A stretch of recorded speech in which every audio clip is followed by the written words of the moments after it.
Islamic റിപ്പബ്ലിക്കിനെതിരെ നിലകൊള്ളാനും എഴുന്നേറ്റു നിൽക്കാനും പ്രതികരിക്കാനും ഇറാനിലെ ജനങ്ങളോട് ഇസ്രായേൽ പ്രധാനമന്ത്രി ബെഞ്ചമിൻ നെതന്യാഹു ആഹ്വാനം ചെയ്തു. വെള്ളിയാഴ്ച വൈകുന്നേരം ഇറാനിയൻ ജനങ്ങളോടായി നടത്തിയ പ്രസംഗത്തിലാണ് അദ്ദേഹം ഈ ആഹ്വാനം നടത്തിയത്. ഇറാൻ ജനത അവരുടെ പതാകയ്ക്കും ചരിത്രപരമായ പൈതൃകത്തിനും ചുറ്റും ഒന്നിക്കേണ്ട സമയം അതിക്രമിച്ചിരിക്കുന്നു. ഇസ്രായേലിന്റെ പോരാട്ടം ഇറാനിയൻ ജനതയ്ക്കെതിരെയല്ല, നിങ്ങളെ അടിച്ചമർത്തുകയും ദരിദ്രരാക്കുകയും ചെയ്യുന്ന കൊലപാതക ഇസ്ലാമിക ഭരണകൂടത്തിനെതിരെയാണ് ഞങ്ങളുടെ പോരാട്ടം. ദുഷ്ടവും അടിച്ചമർത്തുന്നതുമായ ഭരണകൂടത്തിൽ നിന്നുള്ള നിങ്ങളുടെ മോചനത്തിനായി ഇറാനിയൻ ജനത നിലകൊള്ളണം. സമയം അതിക്രമിച്ചിരിക്കുന്നു.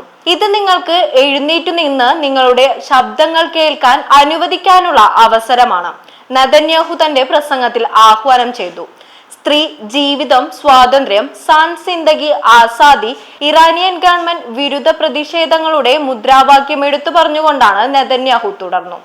ഏകദേശം 50 വർഷമായി നിങ്ങളെ അടിച്ചമർത്തുന്ന ഇസ്ലാമിക ഭരണകൂടം ഞങ്ങളുടെ രാജ്യത്തെ നശിപ്പിക്കുമെന്ന് ഭീഷണിപ്പെടുത്തുന്നു. ഞങ്ങൾക്കെതിരായ ഇസ്ലാമിക ഭരണകൂടത്തിന്റെ ആണവ ബാലിസ്റ്റിക് മിസൈൽ ഭീഷണിയെ പരാജയപ്പെടുത്തുക എന്നതാണ് ഇസ്രായേലിന്റെ പ്രവർത്തനത്തിന്റെ ലക്ഷ്യം, അദ്ദേഹം കൂട്ടിച്ചേർത്തു. ഇറാനിയൻ സൈനിക ആണവ ലക്ഷ്യങ്ങൾ ലക്ഷ്യമിട്ടുള്ള ഇസ്രായേലി ആക്രമണം ഇസ്ലാമിക ഭരണകൂടത്തിന്റെ പതനത്തിലേക്ക് നയിച്ചേക്കാമെന്ന് പ്രധാനമന്ത്രി അഭിപ്രായപ്പെട്ടു.